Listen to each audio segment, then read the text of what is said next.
Manufacturers across the southwest have told the BBC they're exporting more as the global economy picks up. Orders from some countries are still limited because of recessions, but the wider market is said to be much healthier than a year ago. Well, we can go live now to our business correspondent Neil Gallagher, who's at one company in Devon which is selling well abroad. Neil. Yes, this company is certainly making inroads into new export markets. Let me show you what they make. I think I can get this open, and an empty box. This is the Empty Box Company. These are handmade boxes for people who want to preserve precious things like wedding dresses. They're being exported to countries, some of which were being written off as economic basket cases just 18 months back. We decided to get our website translated into Spanish, Italian, French and German. Our German site is particularly popular because the Germans love British products. Export optimism also extends beyond Europe. And it's constantly drawing the fresh seawater in. Some Russian business people have come to West Cornwall in search of a gourmet product. The Cornish Sea Salt Company only started up a few years ago targeting the UK market. Then it began exporting. It now sells to 20 countries. We launched and we were established in time of recession. Fortunately, we survived, and really for us it's about replicating the UK model and doing that internationally to different countries. So we've been successful here, let's go out and do it internationally, and it's proving that it's successful. But salt, don't they have that in Russia?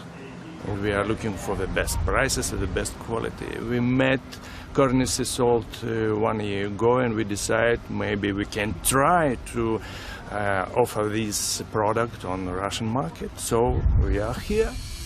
One mainstream manufacturers group in Cornwall says its members sell £500 million worth of goods a year, much of that overseas. Just over 40% is in fact exported out of the UK. Well, over 90% is exported out of Cornwall, but we hardly count that as exports. So exports are doing very well at the moment. In Exeter, they've made machines that can print in chocolate. They sell to confectioners worldwide. But this firm's keeping a wary eye on the growing strength of the pound, which could hold back business development as it branches out into new export markets. They will be quite sensitive on the price. That could be potentially have some effect on our business development. Yeah. The Russians, meanwhile, told me they expect to shake hands on a deal, so that's another prospective export about to crystallise. Well, joining me now is the economist Professor Peter Grippius. Peter, what do you think this tells us about the state of the economy and recovery, maybe, in the markets that we're used to exporting into? Well, I think it's been a very long recession, no doubt about that, but they do come to an end, and this one now seems to be, I think all the signs are very encouraging, and it's very important indeed that we're starting to export because we've still got a negative balance of trade. But the signs are very good, and I think particularly European markets are picking up, and maybe that'll engender a little bit more confidence about the benefits of being in the European community. Interesting that Giselle there was mentioning Spain and Italy amongst countries that they're exporting to.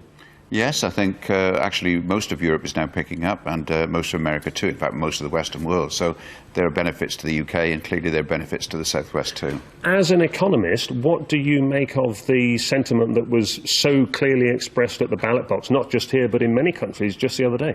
I think it's very worrying indeed. I don't think there's any way that simply stopping immigration and coming out of the EU will solve the UK's economic problems. They've been there for a very long time, and we're certainly there before we entered the EU. We're going to face now, I think, a period of great uncertainty. That won't help foreign direct investment into the UK. And in the longer term, of course, if we come out, there could be some very serious consequences indeed. OK, interesting thoughts. And meanwhile, we'll look to see, of course, what happens with the strength of sterling. If interest rates go up, if sterling becomes stronger, it'll be interesting to see what happens with exports. That's it for now. It will indeed. Thank you, Neil.